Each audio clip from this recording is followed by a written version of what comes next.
Hello everybody and welcome to my review of Vampire the Masquerade The Night Road. I thought that this might be a better format where I just sit down and talk about it. Because frankly, it's hard to do a review for a game that's more of a book than it is a game. There isn't any visuals that I can show you outside of like 10 pictures that the whole game has.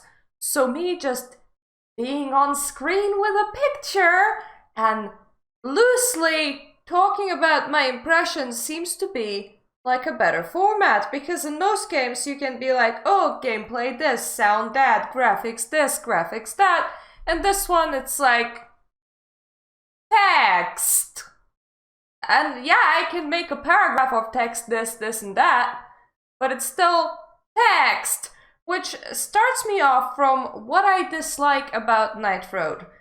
My biggest peeve with Night Road is the fact that it could have reached a much bigger audience, and it deserves to, but it can't due to the format that they selected to run with.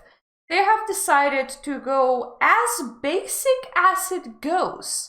More basic than Dwarf Fortress does, for Dwarf Fortress still illustrates things with letters. Text. Just text. And I have received so many complaints from people for playing this game. I have completely tanked my viewership for playing this game because you are trying to sell a game and not a book. But all your game is text. You could have probably reached at least 5 times the audience that you reached if instead of just going by text, you hired them artists to make you a lot more pictures to make it into a proper static visual novel. Your visual novel doesn't actually need to be animated, it just has to have pictures. Now, another thing is you could have had a soundtrack of at least some sort. I ended up using RuneScape music, which is not ideal, but it's copyright free. It's not gonna DMCA me, but that's the thing. As a creator, I have to think about what's gonna DMCA me, and it's not always gonna be theme appropriate. It's not always gonna fit the vibe that the game is trying to give me, because I am trying to have background music so that I'm not just talking into the silence. And from a person's perspective, from immersion point of view, if you do have the senses of sight and hearing, it immerses you in a completely different way to be able to engage with them senses. Hence, video games are even a thing, you know? Save bugs.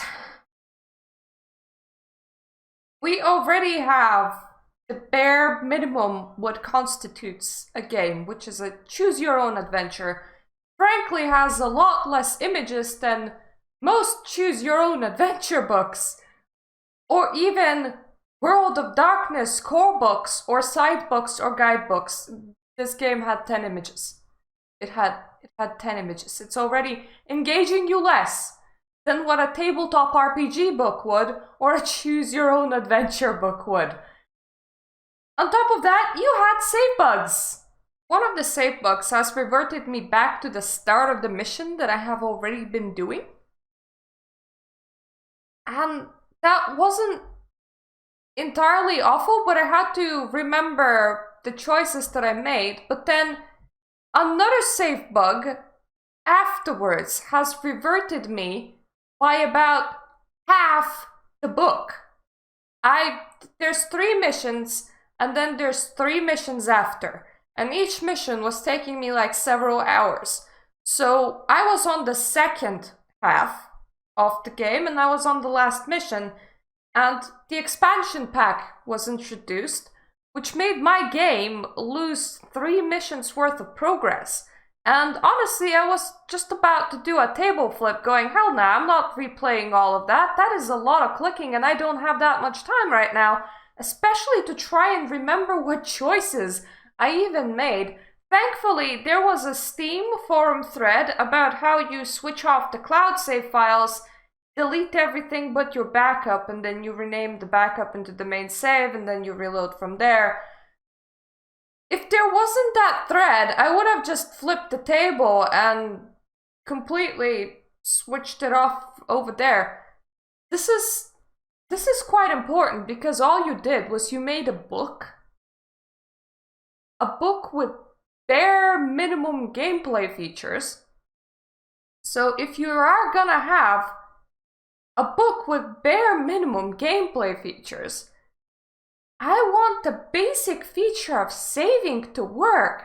I mean, for a game that's just based on stats and choices, that shouldn't be more than a text file. Honestly, it's not like you have to actually record the position of yourself in the world, or the position of the objects in the world, or where are objects in relation to you.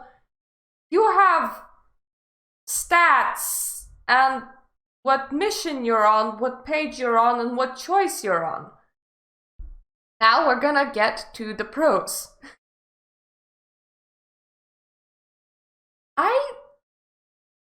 Despite all of this, I really liked it. Which is once again why it's so frustrating that all this company does is make books with choices. Because I would rather a larger audience interacted with this material. Look, if you need to kickstart yourself the ability to make this book into a visual novel and have a second release, which is just like visual novel edition, do so. Really do so. Because it does deserve it. So, first of all, you have money, you have all the stats that you would normally have in this kind of game, as in World of Darkness vampire side game. You have need to balance your hunger. You have convictions that you make throughout the game that influences your choices. This is huge. Everything interacts with everything. The choice tree feels absolutely bloody massive. But at the same time, there are common threads that will run through all of these. Like, all of the 6 missions that I was on, I imagine you get to about the same locations either way. I mean, if you can't draw out the choices, draw out the basic characters and the backgrounds. You don't actually need to animate anything, you don't need to draw the full thing. That's like the bare minimum of a visual novel thing. So you get to buy a place for yourself, which you kind of need in order to train skills further up.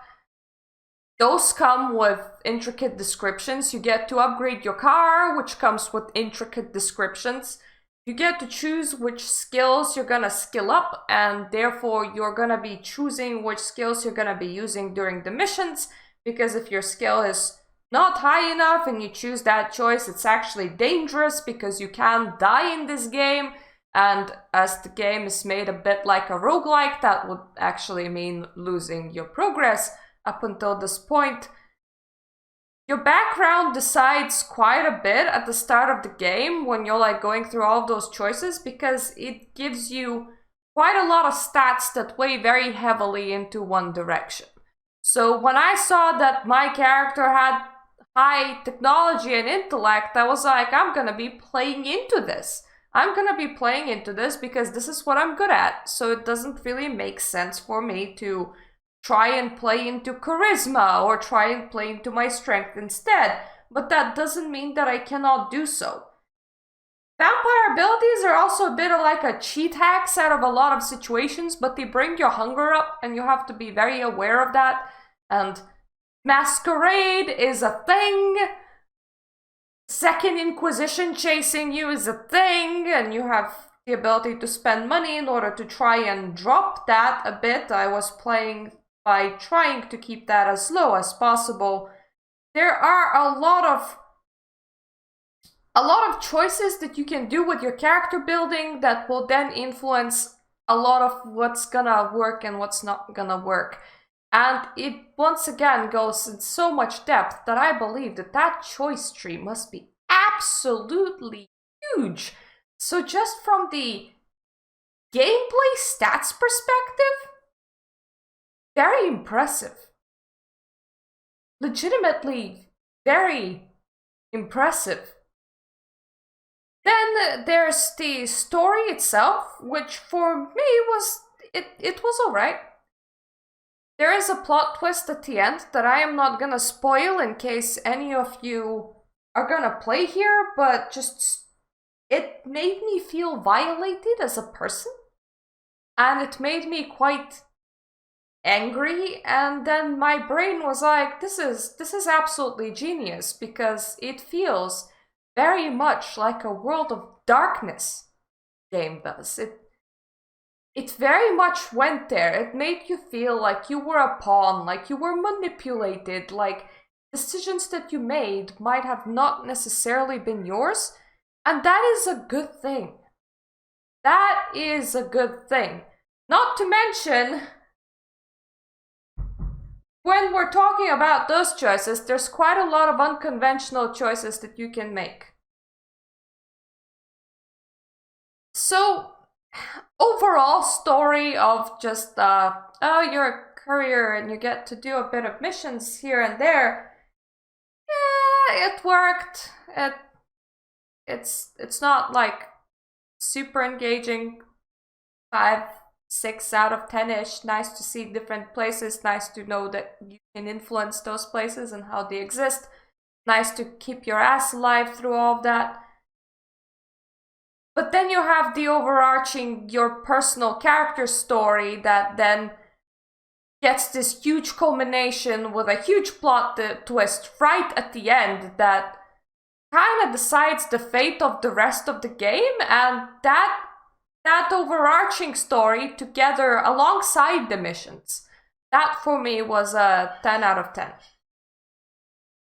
Missions felt like a way to fill the time, I guess, and earn you some money, but that is how life goes, honestly. So, kinda, if you had to explain it in terms, it's like you kinda were progressing that story mostly every single time when you went back to the quest giver, and the quest giver would send you off with a side quest, and the side quest would be kinda like its own compartmentalized story, which is intriguing in its own design, and at the end of that side quest, you can kind of choose whom you get money and experience from, and that's how your standing changes in the society. So it's not like the side quests are completely isolated, but they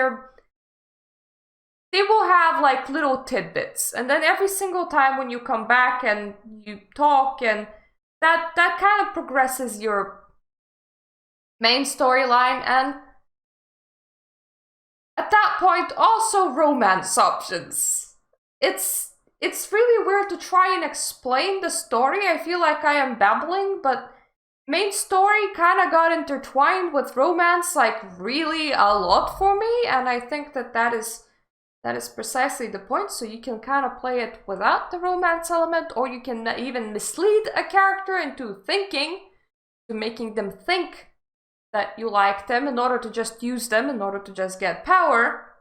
That is a valid way to go. I don't actually know how the game would play out if I wouldn't romance absolutely anybody and did not ever show interest in, because, well, the 2 major characters that you can romance from the female side both play very heavily in the plot twist at the end.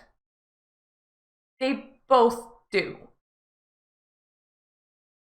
So staying like completely neutral, I wonder how would that go. But now, would I go through the game again in order to figure that out? Yes, you can, because there is a lot of different classes, and each one of them will have a different sire and different beginning, and different genders would mean different characters that are romanceable, well, depending on your sexual orientation, I guess. But For me, the plot twist kind of made the game, and therefore now knowing exactly what is happening in the background, it would be very hard for me to do a second playthrough through this game and to be the same level of engaged.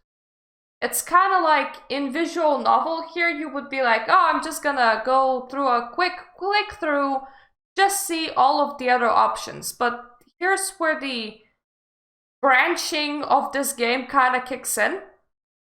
It's branched out so much that I feel like I could never ever feasibly see all of the other options because there's just so many. There's just so many little things that change so many little things. You have so many stats, you have so many starting classes. You can even get DLC with extra classes. You can get a DLC with extra story, even. It goes very, very deep as far as that is concerned. So I could do a playthrough on the same bloodline, the same class, I call them classes, Gangrel, but instead of being tech focused, I could be charm focused, or I could be strength focused. I could go with different disciplines. I could go with romancing a different character. Then I could take a whole different character. Let's say I start as Banu Hakim. Let's say I start as Tremere, okay? They would have a completely different start, and then I could then focus different skills on them and try to romance different characters on them to see how the story changes based on my class, my stats, who I romance, who I don't romance, how I interact with people, what choices I make, because there are a lot of choices. And in the end, those small changes add up to a tree so wide that I just go, you know what, nah. It is a good thing because you have a lot of choices at the start, and it is interesting, but then if you were just going for the choice collector, kind of feels like several 100-hour endeavor, which kind of makes me want to go, nah, I already saw the main big plot twist. I already saw that. I am perfectly satisfied. And I don't really wanna romance the other character that I could have romanced. I don't personally find them attractive, and I find them kind of scummy, honestly. So I'm perfectly happy with directions are hard, okay? With my dream boy over here, he has a bird. He has a big bird, and he became the focal point of both my playthrough of the game and the background image for my review. How fitting. Is the Night Road worth it? Yeah. Yeah, it is. It has excellent gameplay based on stats. It has interesting romance options. The plot twist was so on brand for a World of Darkness game. It's definitely worth it. It's a story that's worth experiencing, that is worth seeing. But it's also a book. And that's its main downfall. It's more of a book than books are. And it can still have, somehow, bugs. And bugs that are as big as save bugs after updates, and this game does receive updates. So hey, if books are your jam, do check it out. I absolutely do recommend you to check it out. But I'm gonna assume that for most of you, books aren't your jam, and this is gonna be a serious deal breaker. I implore, I ask, okay? I ask that if the parent company that made this game sees this, they would consider literally putting up Kickstarters to turn these games into visual novels. Like I said, you don't You don't need to try and picture every single scene. You don't. But there's gonna be overlaying elements, such as the backgrounds of the buildings that you're in, the characters that you interact with. They're gonna be almost pretty static. For the most part, you're gonna find the same characters in the same places, in the same missions. Therefore, if you can identify two common elements per mission, which is background and character, you can likely make a video game visual novel out of this book without needing to terribly overtax the art department, despite having so many different choices as to how you can approach these situations. And if you had theme-appropriate music, just tense music, happy music, the nightclub music, hospital ambient noises, that sort of thing. Surely you can also figure out how to play these at appropriate times without having to make every single noise for every single situation possible. I believe in your ability to make a visual novel rather than to just make a book, and I do believe that this would increase your reach with these games immensely. Immensely. Because people want to see and people want to hear what they're engaging with when they're engaging with interactive media. I understand that not everybody can see and hear, and that is perfectly fine. Having media in this state is perfectly fine, but it makes you so niche that I just feel like you would really benefit to giving the chance for people to experience this product in a medium that's at least somewhat closer to a video game when you're trying to sell to a video game audience, if that makes sense. So, major problems with the game, save bugs, and the fact that this is a book. Major pluses, the overarching character story with a major plot twist at the end, romance options, and stats. There you go. That is my review of Night Road summed up. I dragged on for quite a bit. Thank you for listening to my ramblings, and I hope I'm gonna see you the next time. Toodaloo.